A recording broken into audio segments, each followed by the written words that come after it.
Noel is newer to the team as a full-time member of the team, but just a great spirit. Noel has been a tremendous asset with his gift to the band. Noel Johnston's adoration of music was a gift passed down from his parents, David and Mariana. My father is a wonderful musician. He's a violinist, very accomplished violinist. He also has a master's degree in music. I was influenced by him to go into music. My mom is a biblical studies professor, and she has a master's in Old Testament studies. So I grew up with these two worlds, you know, where it's very intellectual on the theology, biblical studies side, and very deep on the music side as well. And it was I think a very good combination to grow up with. I feel like that I love both of those things because of the influence my parents had. At the age of 10, Noel and his family uprooted from their Upland, California home when David had a calling to the land down under.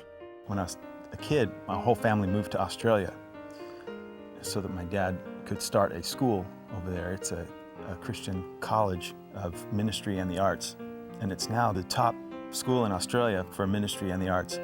It's called Wesley Institute for Ministry and the Arts.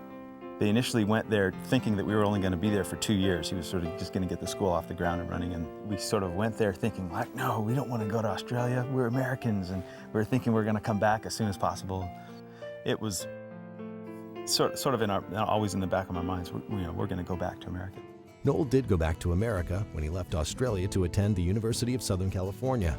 Immersed in the collegiate life, Noel found himself questioning his faith. When I transferred from the school in Australia to go to USC, I asked a roommate, I said, do you believe in God? And he says, no, I don't believe in God. I said, why not? He says, because of science. And at the time, I didn't know what to tell him. I didn't know how to answer that. Because I didn't have an answer for him, I thought, man, I let God down.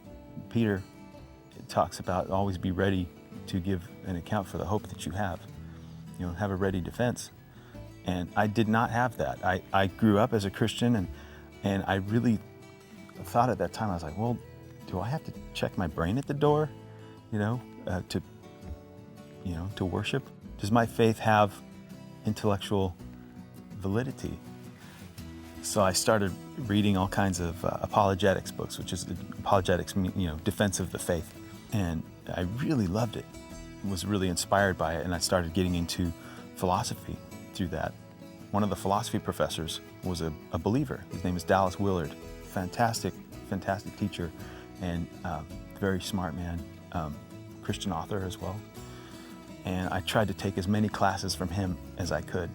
And I maybe understood 10% of what he was saying all the time, but I tried to soak it up as much as possible.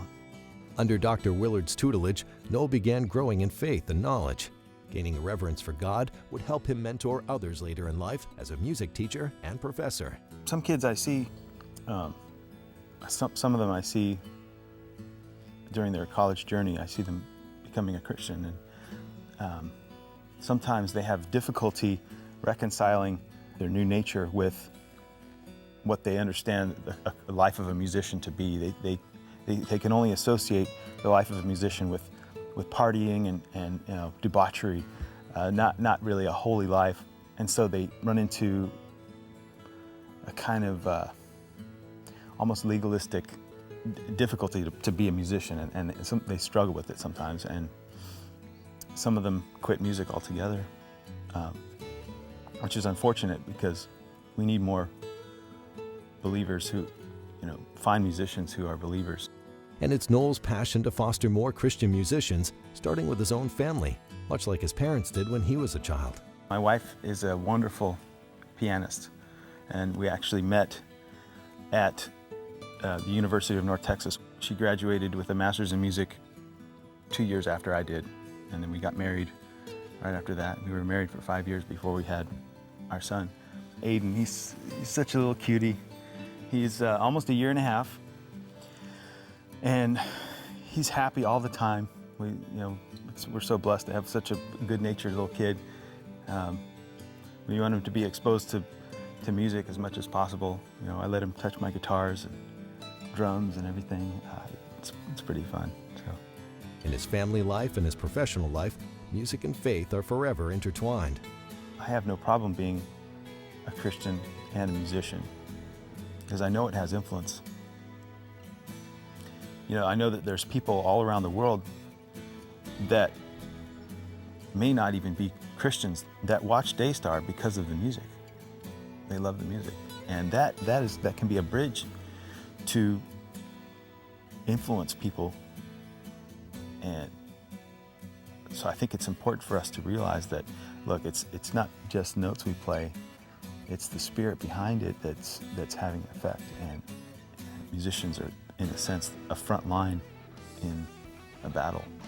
I know that what we do is important, but it's also really fun. So I just like music too, so it's fun.